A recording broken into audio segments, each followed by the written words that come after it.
Little গার্লের legal husband. ফাজলামো করছেন? বিশ্বাস করি না এসব ফালতু কথা। বিয়েতে বাগড়া দেওয়ার ইচ্ছে হলে আপনি আসতে পারেন। রানাফের কথায় বিস্তর হাসল ফারিস। ইসরাহের স্নিগ্ধ নয়নে তাকিয়ে তাকিয়ে দেখল ফারিসের হাসিটা। হাত বাড়িয়ে ইসরাহের বাম হাতটা নিজের মুঠোয় নিয়ে মনে মনে কিছু একটা পাঠ করলো ফারিস। পরপর ইসরাহের চোখের দিকে তাকিয়ে হালকা করে ফু দিল সে। Don't believe my words? Okay, no problem. Little girl, you tell me, what do I do to you? Faris আমার বর। ইসরাহের কথায় ফিজেল হাসি দেখা দিল ফারিসের অধর জোরে। পিছিয়ে গিয়ে ইসরাকে নিয়ে সোফায় আয়সি ভঙ্গিমায় বসলো ফারিস। তার আর চিন্তা নেই, বাকিটা লিটল গার্ল সামলে নিবে, পরেরটা সে সামলাবে। শান্তি। ইসরার এক কথায় মুহূর্তেই কোলাহল শুরু হলো গোটা বাগান জোরে। একে অপরের মুখ চাইল আরহাম শিকদার আর আসফা বেগম। আরহাম শিকদারের মুখ দেখে কিছুই বুঝলেন না আসফা। তিনি এগিয়ে গেলেন ইসরাহের পাশে। হাত টেনে ইসরাকে উঠাতে নিতেই মায়ের হাত ছাড়িয়ে নিল ইসরা। ইসরাহ উঠে আয়। মায়ের কথায় যন্ত্রের পুতুলের ন্যায় ফারিসের দিকে তাকালো ইসরা। ইসরাকে তাকাতে দেখে ফারিস দৃঢ় কণ্ঠে শুধালো, লিটল গার্ল, তুমি এক পাও নড়বে না।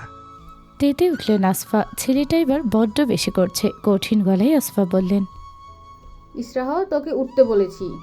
ফারিস আর আসমা বেগমের কথাই ঘাবড়ে গেল ইসরা। ভয়ের তো চোখে সে ফের তাকালো ফারিসের দিকে।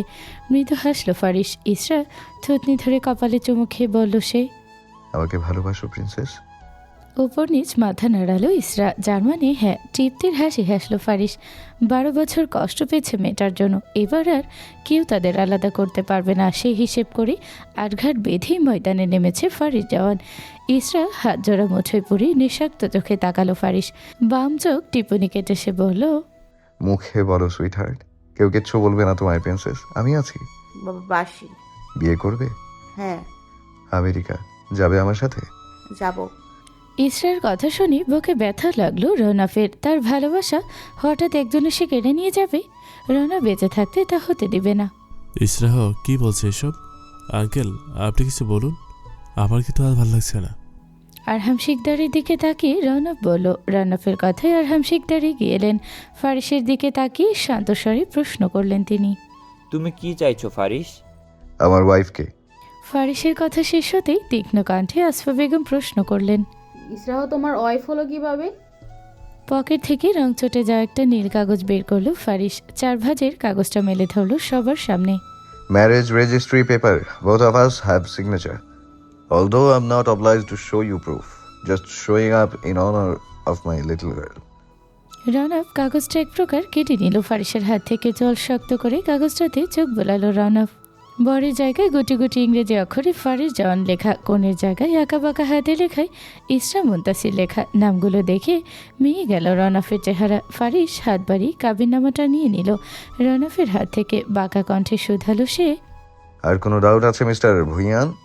ফারিসের কথার উত্তর দিল না রৌনক। আসফা বেগমের সামনে এসে দাঁড়ালো সে। এইসব কি আন্টি? ইসরাহ যদি আগে বিয়ে হয়ে থাকে তাহলে তাহলে এসব কেন? এই সব কিছুই মিথ্যা। ইশাহের বাবা, তুমি কিছু বলো, থামাও তোমার ছেলেকে। ছেলে মানে? উপস্থিত গেস্টদের মধ্যে সবাই আর উৎসুক হয়ে উঠল। স্টেজে দাঁড়িয়ে থাকা ছেলেটা আরহাম শিকদারের ছেলে কথাটা শুনে।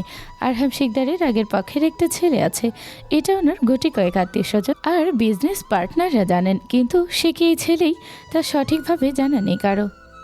আসফা বেগম কাচুমাচু মুখে আরহাম শিকদারের দিকে তাকিয়ে আছেন। মুখ ফসকে কি বলে ফেললেন তিনি। এতক্ষণ তাও মান সম্মান যা ছিল, এখন তাও গেল। ছেলেটা হঠাৎ বিদেশ থেকে ফিরে এসে যে এমন গন্ডগোল পাকাবে তা জানলে এত বড় অনুষ্ঠানের আয়োজন তিনি করতেন না। তার সাথে আসফা বেগমের এটাও মাথায় এলো না ইসরাহের এমন হঠাৎ পরিবর্তনের কারণ। ইসরার ভয় পেয়ে বর স্বীকার করার মেয়ে না। তাহলে কি সত্যি মেয়েটা ফারিসকে ভালোবাসে? মুহূর্তেই মাথা থেকে বাজে চিন্তাগুলো ঝেড়ে ফেলতে চাইলেন আসফা। এসব হতে পারে না। প্লিজ কেউ তো কিছু বলুন। বেশ সাহেব, দয়া করে মুখ খুলুন, এত হেয়ালিপনা ভালো লাগছে না। রৌনকের বাবার কথায় বিচক্ষণ চোখে ফারিস আর ইসরা দুজনকে একবার দেখে নিলেন আরহাম শিকদার। তিনি চান ফারিস ইসরাকে পাক। ছেলে মেয়ে দুটো একসাথে খুব খুশি থাকুক। তিনি কিছুই দিতে পারেনি ফারিসকে। থেমে দৃঢ় কণ্ঠে স্বীকার করলেন আরহাম, হ্যাঁ, ফারিস আমার ছেলে। আচ্ছা, তাহলে তো ইসরাহ ওনার বোন হয়। তবে বিয়ের কথা আসছে কোথা থেকে? রৌনক ঠিক বলেছে বেশ সাহেব, শুরু থেকেই তো শুরু থেকেই তো সব ঠিক ছিল, তাহলে এখন এসব কি শুনেছি? আমার একমাত্র ছেলের বিয়েতে নিশ্চয়ই আমাদের এসব কাম্য নয়। ইশরা আর ফারিসের বৈবাহিক সম্পর্ক হালাল হবে। আরহাম শিকদারের কথায় আটকে উঠলেন আসফা। অবাক কণ্ঠে তিনি আরহাম শিকদারের উদ্দেশ্যে শুধালেন, বৈবাহিক সম্পর্ক হালাল মানে কি বলতে চাইছো আরহাম? এ বিয়ে তুমি মেনে নিতে চাইছো? তোমার ছেলের অন্যায় আবদার তুমি গ্রহণ করছো? হালাল সম্পর্ক অস্বীকার করার মানেই হয় না। এটা তো কথা ছিল না আরহাম। এখন এইভাবে এইসব কথার কোনো মানেই হয় না। ওনাদের কথার মাঝেই সামনের দিকে তাকিয়ে দু আঙুলে তুড়ি বাজিয়ে ফারিস শুধালো। ফারিসের গম্ভীর কণ্ঠে বলা কথাগুলি অপমান বোধ করলেন গেস্টরা। একে একে সবাই চলে যেতে শুরু করলো। হতাশ হয়ে আরহাম শিকদার গিয়ে সোফায় বসে পড়লেন। ওনার আর কিছুই বলার নেই। গেস্টরা বেরোতেই সোজা হয়ে বসলো ফারিস। শরীর থেকে কালো ব্লেজারটা খুলে নিল সে। সাদা শার্টে স্লিপগুলো ভাঁজ করে নিল কোনোই অবধি। শার্টের ওপরে দুটো বোতাম খুলে চুলগুলো ঠিক করে নিল সে। ঘাড় বাঁকিয়ে পাশে বসা ইসরাহের দিকে সরু চোখে পরখ করল ফারিস। মাথার লাল ওড়নাটা খুলে ফারহানা শিকদারের শাড়ির আঁচলটা নিয়ে ইসরাহের মাথার উপর ঘোমটা টেনে দিল। ফারিসের প্রতিটা কাজ শান্ত চোখে চাইল ইসরা। টু শব্দটি করল না সে। এই পোজটা বাদ দিন কাজী সাহেব, নতুন করে লিখুন সবটা, আমি বলছি। এতক্ষণ নীরব দর্শকের ভূমিকা পালন করা কাজী সাহেব এবার নড়ে চড়ে বসলেন।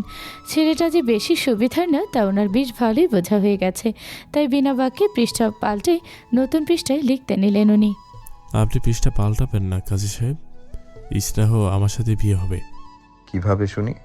ফারিসে তা ছিল মাখা কণ্ঠে কিঞ্চিত ভরকালো রনব। তবুও নিজেকে শান্ত রেখে রনব বলল, আমি পুলিশকে খবর দেব। আচ্ছা। রনফের ধমকে ধীরে সুস্থে দাঁড়ালো ফারিস। কোমরে হাত থেকে কালো নলের পিস্তলটা বের করে রনফের কপালে ঠেকালো ফারিস। চোখ বড় করে গুরু গম্ভীর কণ্ঠে সবার দিকে তাকিয়ে বলল, কেউ এক পায়ে এগুলো ডাইরেক্ট এখানেই শ্যুট করব। আমি কিন্তু মোটেও ভালো মানুষ না। আরহাম দেখো, থামাও তোমার ছেলেকে। এখানে সে মাস্তানি করছে। Step mom, please stop. Magazine ভর্তি আছে বুলেটে। চালাবো নাকি একটা বুলেট? আপনার মাথায় চালাবো নাকি আপনার সোকল্ড না হওয়া জামাইয়ের মাথায়? ফারিস, বন্দুক আপনি খুন করেন? ইসরাহের কাপা কণ্ঠে ধ্যান ভাঙল ফারিসের। শিট, নো নো, এটা হতে পারে না। কি করলাম? বিড়বিড় করে কথাগুলো বলে পিস্তলটা আবার পকেটে পুরে নিল ফারিস। তড়িঘড়ি করে ইসরাহের সামনে হাঁটু মুড়ে বসে শুধালো সে। It's just fun little girl. আমরা তো এখন বিয়ে করবো সুইট হার্ট। আপাতত বিয়েতে ফোকাস দেই প্রিন্সেস। আমার ভয় করছে আপনাকে। আপনার কাছে বন্দুক আছে? ইসরার কথায় সাহস পেলেন আসফা। একটু এগিয়ে এসে মেয়েকে বলল, হ্যাঁ ইশরাহ, চলে আসো আম্মু। তোমার তো রনফের সাথে বিয়ে হবে, তাই না? স্টপ, শুট করব কিন্তু। আপনার লেখা হয়েছে? হ্যাঁ বাবা। বরের নাম ফারিস জাওয়ান শিকদার। কাবিনে আমি ফারিস জাওয়ানকেই লিখবেন। আমি আমার লিটল গার্লের কাবিন। কাবিনে তো টাকা দিতে হয় বাবা। আমার লিটল গার্লকে আমি আমার আমিটাকেই দেব। ওটাই লিখুন, পারবেন না? লিখছি, তুমি শান্ত মাথায় বসো। ওকে। সন্ধে 7টা বাজে। ফারিসের রুমে বিছানার একপাশে হাঁটুতে মুখ গুজে বসে আছে ইসরা। তার পরনে এখনও ফারহানা শিকদারের শাড়িটা। গহনাগুলো ফারিস স্টেজে খুলে দিয়েছিল রনফকে। বর্তমানে ফারিস রুমে নেই। সেই বিকেলে ইসরাকে এই রুমে বসে এসে বেরিয়েছিল। এখন সন্ধে শেষ হবার পথে। ইসরা উঠে দাঁড়ালো। বসে থাকতে থাকতে কোমর ধরে গেছে। আর একা এই রুমে বসতেও ভয় লাগছে তার। দু হাতে শাড়িটা ধরে ফারিসের রুম থেকে বেরিয়ে ব্যালকনিতে আসতে আসফা বেগম টেনে ধরল ইসরার হাত। ক্ষণ বিলম্ব না করে ইসরাকে নিজের দিকে ফিরিয়ে বাম গালে থাপ্পড় বসালেন তিনি। রক্তচক্ষু নিয়ে রাগে কণ্ঠে শুধালেন আসফা বেগম, লজ্জা হচ্ছে না তোমার নিজের সৎ ভাইকে বিয়ে করতে? নিজের গালে হাত রেখে মায়ের দিকে অবাক চোখে তাকালো ইসরা। মুহূর্তেই পানিতে টইটুম্বুর হয়ে উঠল তার কাজল কালো আখি জোড়া। ধরা গলায় ইসরা আসফা বেগমকে ডাকলো, আম্মু। যে বেয়া মুখে সৎ ভাইয়ের নামে কবুল বলেছ, ওই মুখে আমাকে একদম মা ডাকবে না। ছি। ওনার সাথে আমার আগেই বিয়ে হয়েছিল আম্মু। তুমি অস্বীকার করলেও আমি করতে পারবো না। মুখে খুব কথা ফুটেছে না? সৎ ভাইয়ের সাথে এক বিছানায় শুতে তোমার লজ্জা করবে না ইশরাহ? আমার তো ভাবতে গা ঘৃণা করছে। সি আম্মু, আমি তোমার মেয়ে হই। কাল তোমার বাবাকে উকিল ডাকতে বলবো। তুমি ডিভোর্স দিবে ফারিসকে, না হলে আমি এ বাড়ি ছেড়ে চলে যাব। নিজের মতামত জানিয়ে গটগট পায়ে চলে গেলেন আসফা। ইসরার মুখ থেকে আর কোনো কথা শোনার ইচ্ছে নেই ওনার। ঝাপসা চোখে ফুপিয়ে উঠল ইসরা। ফের ধীর পায়ে নিজের ঘরে এসে দরজা ভিজিয়ে বিছানায় বসে পড়ল সে। মনে দোটানায় মাথা ব্যথা করছে তার। একবার মনে হচ্ছে ফারিসের সাথে তার বিয়ে হওয়াটা স্বাভাবিক, তো পরক্ষণই মাথায় হানা দিচ্ছে সমাজের চিন্তার কথা। সমাজ কি বলবে? তার মাই তো কটাক্ষ করছে। কি করবে ইসরা? শিকদার ভিলার দরজায় এসে থামলো ফারিসের কালো গাড়িটা। গাড়ি থেকে বেরিয়ে ডিকি থেকে একটা বস্তা বের করলো সে। বস্তাটা পাশে রেখে পিছনের সিট থেকে শপিং ব্যাগগুলো নিয়ে বস্তা আর শপিং ব্যাগ দুটো দুই হাতে নিয়ে ড্রয়িং রুমে প্রবেশ করলো ফারিস। ড্রয়িং রুমের সোফায় মাথা নিচু করে বসে আছেন আরহাম শিকদার। তিনি মূলত ফারিসের ফেরার অপেক্ষা করছিলেন। ফারিসকে আসতে দেখে গম্ভীর কণ্ঠে ডাক দিলেন আরহাম শিকদার। দাঁড়াও ফারিস। বাবা ডাকে থামলো ফারিস। ঘাড় বাঁকিয়ে তাকালো আরহাম শিকদারের দিকে। ফারিসকে থামতে দেখে ছোপা ছেড়ে ফারিসের সামনে এসে দাঁড়ালেন আরহাম শিকদার। আরহাম শিকদারকে নিজের সামনে দাঁড়াতে দেখে ফারিস জিজ্ঞেস করলো, কিছু বলবে? হ্যাঁ। তাহলে পরে শুনবো, আপাতত আমার অনেক কাজ আছে। দেশে আসবে যে, বলনি কেন? বললে কি আমার জন্য হানিমুন সুইট বুক করে রাখতে নাকি? লজ্জায় আমতা আমতা করে উঠলেন আরহাম শিকদার। এত বড় ছেলের মুখে এসব কথা শুনে কোনো বাবাই সহজ থাকতে পারে না। থম মেরে আরহাম শিকদার বললেন, নির্লজ্জের মতো বাবাকে কি সব বলেছ? সরি বাট নট সরি, আমি এইভাবেই কথা বলি। ফারিস সিঁড়ির দিকে এগোতে নিয়েও থামলো। ফের পেছনে ফিরে সে শুধালো, তোমার সাথে আবার পরে দেখা হচ্ছে বাবা। তোমাকে আমার একটা কিস দেয়া বাকি। আফটার অল তুমি আমার লিটল গার্লের খবরাখবর আমাকে প্রদান করতে। ফারিসের কথায় আর নিজেকে সামলাতে পারলেন না আরহাম শিকদার। বয়সের ভারে নুয়ে যাওয়া চামড়ার নিজের হাত জোড়া খামছে। শব্দ করেই তিনি নির্লজ্জ বলে উঠলেন। ফারিস বাবার কথা শুনেও নাশনের ভান ধরে উপরে চলে এলো। নিজের রুমে এসে ইসরাকে না দেখে রাগ উঠে গেল ফারিসের। বের হওয়ার সময় মেয়েটাকে বসিয়ে গিয়েছিল তার রুমে, যাতে ফিরে এসে ওর চাঁদ মুখটা দেখতে পারে। কিন্তু প্ল্যান করেছিল কি আর হলো কি? শব্দ করে শ্বাস ছাড়লো ফারিস। ফুলের বস্তা আর শপিং ব্যাগগুলো বিছানায় রেখে শেষবার ইসরাকে ওয়াশরুমে খুঁজল সে, কিন্তু ইসরা নেই। সেখানেও ইসরাকে না দেখে বুঝলো ইসরা তার ঘরে। ফের বিছানার পাশে এসে শপিং ব্যাগ হাতড়ে বড় একটা চকলেট বের করলো ফারিস। পরপর চকলেটের দিকে তাকিয়ে ফিচেল হাসলো সে। ইসরায়ের ভিজিয়ে রাখা দরজাটা ঠেলে রুমে প্রবেশ করলো ফারিস জওয়ান। রুমে এসে আবার দরজাটা বন্ধ করে দিল সে। ছিটকিনির ক্ষীণ শব্দে দরজার দিকে তাকালো ইসরা। সাদা শার্ট পরিহিত বলিষ্ঠ দেহের ফারিস শটান দাঁড়িয়ে। সারাদিন একই শার্ট পরে থাকায় নিমিত্তে আয়রন ভেঙে গেছে। ইনটাও খুলে নিয়েছে ফারিস। কুচকানো শার্টেও ফারিসকে অদ্ভুত সুন্দর লাগলো ইসরায়ের চোখে। ইসরায়ের মনে হলো ফারিসকে দেখার জন্য সে কতকালে তৃষ্ণার্থ। সেই তৃষ্ণা মেটা নয়, বরং চোখের সামনে থাকলে তা বাড়ে দ্বিগুণ তিনগুণ। এই অবসেশন বহুগুণে বাড়ে। কেমন আছো সুইট হার্ট? ফারিসের আদুরে কণ্ঠে পূর্ণ দৃষ্টিতে তার দিকে তাকালো ইসরা। অতঃপর জড়ানো গলায় জবাব দিল সে, ভালো। আপনি? ফাইন। কথার ফাঁকে হাতের চকলেটটা সেন্টার টেবিলে ছড়িয়ে নির্দ্বিধায় ইসরাহের কোলে জায়গা করে মাথা রেখে শুয়ে পড়ল ফারিস। ইসরা কিছুটা ইতস্তত বোধ করলো। কোল জুড়ে শুয়ে থাকা ফারিসের দিকে একবার তাকিয়ে আশেপাশে ফিরল সে। ফারিস ঘুরে দুহাতে ইসরার কোমর জড়িয়ে মুখ ডুবালো তার মেধি নুদরে। ফারিসের ছোঁয়ে কেঁপে কেঁপে উঠল ইসরা। আলতো হাতে সে খামচে ধরল ফারিসের চুল। প্রসন্ন হেসে নিজের হাতের বাঁধন শক্ত করলো ফারিস। মাথা দিয়ে ইসরায়ের পেটের উপর থেকে আঁচল সরিয়ে পেটে ছোট কামড় বসিয়ে ফারিস শুধালো, তোমার শরীরের স্মেলটা খুব সুন্দর লিটল গার্ল। লাইক। ফারিসের অসমাপ্ত কথা শুনতে আগ্রহ নিয়ে শোধালো ইসরা। কি? কোল থেকে মুখ তুলে সোজা হয়ে বসলো ফারিস। ইসরায়ের হাতটা টেনে নাকের সামনে নিয়ে গম্ভীরভাবে শ্বাস নিল সে।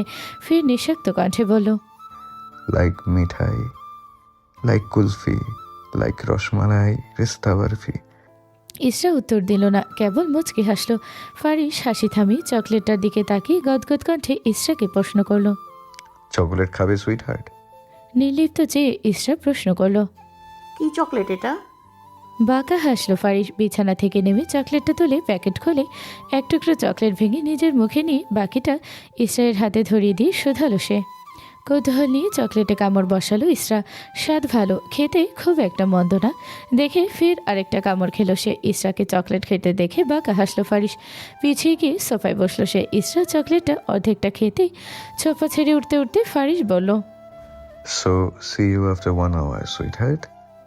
চকলেটে কামড় বসিয়ে অবাক কণ্ঠে ইসরা জিজ্ঞেস করলো, 1 ঘন্টা পর? কিন্তু কেন? ফারিস ঝুঁকে চুমু খেলো ইসরার কপালের মাঝ বরাবর। রুম থেকে বেরিয়ে গেল ফারিস। ইসরা চকলেটের বাকি অংশটুকু বেড সাইড টেবিলে রেখে দিল। বালিশটা ঠিক করে বেডের হেডবোর্ডের সাথে পিঠ এড়িয়ে দিল সে। ফুলের বস্তাটা সামনে নিয়ে দাঁড়িয়ে আছে ফারিস। বস্তার ভেতরে রজনীগন্ধা আর লাল গোলাপ ফুলে ভর্তি। বস্তাবন্দি থেকেও কাঁচা ফুলের সুবাসে মোমো করছে রুমটা। কপাল চুলকে সম্পূর্ণ ফুলগুলো মেঝেতে ঢেলে নিল সে। উদ্দেশ্য রুমটাকে সুন্দর করে সাজিয়ে বাসর ঘরে রূপ দেওয়া। ছোট পুটলিটা থেকে বড় সুই আর সুতো নিয়ে ফুলগুলো গাঁথতে বসলো ফারিস। একে একে গোলাপ আর রজনীগন্ধা ফুলগুলোর মালা বানিয়ে নিজের হাতে তা বিছানায় সাজিয়ে নিল সে। সব কাজ শেষ করতে করতে 1 ঘন্টার মতো সময় লাগলো ফারিসের। কাজ শেষ হতেই টাওয়াল নিয়ে শাওয়ার নিতে ওয়াশরুমে ঢুকে পড়ল সে। নিত্যদিনের তুলনায় আজ তাড়াতাড়ি শাওয়ার শেষ করলো ফারিস জওয়ান। রুমে এসে টাওয়াল ছেড়ে ট্রাউজারটা পরে নিল সে। পরপর উদম শরীরে রুমের দরজাটা মিলিয়ে ইসরা রুমের সামনে এসে থামলো ফারিস। দরজার সামনে কিছুক্ষণ দাঁড়িয়ে নিজেকে স্থির করলো সে। অদ্ভুত অনুভূতির দোলাচলে কম্পমান ফারিসের শরীর। ধীর হাতে দরজা মেলে রুমে প্রবেশ করলো ফারিস। রুমটাতে ড্রিম লাইট জ্বলছে। ইসরা কোনো সারা শব্দ নেই।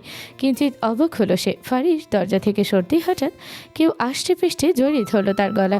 ফারিসের বুঝতে বাকি রইল না মানুষটাকে। আলতো হাতে নিজের বুকের সাথে চেপে ধরলো ইসরাকে। রহস্যময় কণ্ঠে ইসরাকে ডাকলো ফারিস। লিটল গার্ল, ফারিস জাওয়ান, আমি পাগল হয়ে যাবো, আমাকে বাঁচান। Are you ready sweetheart? Because I am so bad boy. Little girl, yes. ঝড়ের তাণ্ডবে উত্তাল প্রকৃতি অন্ধকার ধরণীকে আলোকিত করে বিদ্যুৎ চমকে উঠছে বারংবার। বহুদূরে কোথাও ক্ষণে ক্ষণে শুকনো বাজ পড়ছে। বাজ পড়ার শব্দে কেঁপে উঠছে জনমানব। অক্টোবর মাসের শেষের দিকে এমন ঝড়ো হওয়ার কারণ বুঝল না কেউ। ক্লান্ত শরীরে নিজের রুমে প্রবেশ করলো রনব। হরেক রকমের ফুলের সুবাস আর ফুল দ্বারা সাজানো বেডটা দেখতেই মুহূর্তে মনের ব্যথা জেগে উঠল তার। চিৎকার করে উঠল রনব। ছুটে গিয়ে শরীরের সর্বোচ্চ শক্তি প্রয়োগ করে টেনে হিসড়ে ছিঁড়ে ফেলল সাজানো ফুলের বিছানাটা। পুরুষ মানুষের কাঁদতে নেই, তবু রনব কাঁদল। মাথার চুল খামচে ধরে বসে পড়ল সাদা টাইলস বিছানো মেঝেতে। বিষাদ মাখা কণ্ঠে শুধালো সে। বিষাদের সুর আমার রন্ধে রন্ধে লেপ্টে আছে। আর তুমি বর নিয়ে প্রেম সাগরে ডুব দিলে রোদ্দুর রাগিনি। আজকে রাতটা আমার আর তোমার হওয়ার কথা ছিল। তোমায় তো আমি বলেছিলাম আর একটু সামনে রেখো নিজেকে। কাল দুপুরে এসেই আবার নামের সাথে জড়িয়ে নেব, সারা জীবনের মতো আমার করে নেব। কিন্তু বোকা আমি জানতামই না যে আমার পাখি আগে জোড়া বেঁধেছে দূর দেশে। আমি তো জীবনে কোনো পাতাতেই ছিলাম না। জ্বলন্ত মোমবাতি সমেত সেন্টার টেবিলটা ধাক্কা মারল রনব। মোমবাতিগুলো মেঝেতে পড়ে নিভে গেল। থামল সে। ফের চিৎকার করে বলল রনব। আমার মরণ যন্ত্রণা হচ্ছে রাগিনী। ইচ্ছে করছে মরে যাই। আমার ভাবতেও কষ্ট হচ্ছে যে তুমি আমার না। বলো তো রাগিনী, কোথায় রাখি এত কষ্ট? আমি মরে যাচ্ছি না কেন? এই ফুলের সুবাস আমার গলায় কাটা কাটা হয়ে বেঁধেছে। রনফের চিৎকারে আতিফা ভুইয়া ছুটে এলেন। রনফের পাশে মেঝেতে বসে ছেলেকে জড়িয়ে ধরলেন তিনি। শান্ত সুরেই বললেন আতিফা। এমন করে না আব্বা, আমি তোমাকে আরো সুন্দর বউ এনে দেব। মাকে শক্ত করে জড়িয়ে ধরল রনব। আতিফার কোলে মুখ লুকিয়ে চিৎকার করে বলল সে। কিন্তু আমি তো ইসলাহকে চেয়েছিলাম আম্মু। পৃথিবীতে কত কিছু নিয়মের বাইরে গিয়ে হয়, তাহলে ইসলাহ কেন আমার হলো না? এত এত নিয়মের মাঝে একটু অনিয়ম হলে কি হতো? আমি তো ওকে নিয়ে সহজ সরল একটা জীবনযাপন করতে চেয়েছিলাম। সব স্বপ্নই তো রয়ে গেল আম্মু। আব্বা থামো তুমি, ওই মেয়ে তোমার যোগ্য না। যে সৎ ভাইকে বিয়ে করে তাকে তোমার সাথে মানায় না। না মা, আমি ওর যোগ্য ছিলাম না, না হলেও ও আমার হতো। আমি কি করবো আম্মু? আমার বুকে ব্যথা হচ্ছে, মনে হচ্ছে কেউ আমার বুকে পাথর চাপা দিয়েছে। রনফ, আমি কালকে থেকেই মেয়ে দেখব। খুব লক্ষ্মী একটা বৌমা আনবো তোমার জন্য, একদম পুতুলের মতো মেয়ে। তুমি এমন ভেঙে পড়ো না আব্বা। তুমি ছাড়া আমার আর তোমার বাবার কে আছে বলো? আমি আর বিয়ে করবো না আম্মু। আমি ইসলাহ পায়ে পড়বো, প্রয়োজনে জিজ্ঞেস করব ও আমাকে কেন বিয়ে করলো না, কি অপরাধ ছিল আমার। তবে কি ওকে ভালোবাসাটাই আমার অপরাধ ছিল? রুমের বাহিরে থেকে দীর্ঘশ্বাস ফেল সারাফাত ভুইয়া। চোখের পানিটা মুছে সরে দাঁড়ালো দরজা থেকে। ওনার ছেলেটার এই অবস্থা সহ্য করতে পারছেন না তিনি। সেই বিকেল থেকে এমন পাগলামো জড়েছে রনব। কোনো মতেই তাকে শান্ত করা যাচ্ছে না, শুধু ইসরা ইসরা করে চলেছে। ফারিস দরজা থেকে সরতেই হঠাৎ কেউ আষ্টেপৃষ্টে জড়িয়ে ধরল তার গলা। ফারিসের বুঝতে বাকি রইল না মানুষটাকে। আলতো হাতে নিজের বুকের সাথে চেপে ধরল ইসরাকে। রহস্যময় কণ্ঠে ইসরাকে ডাকলো ফারিস।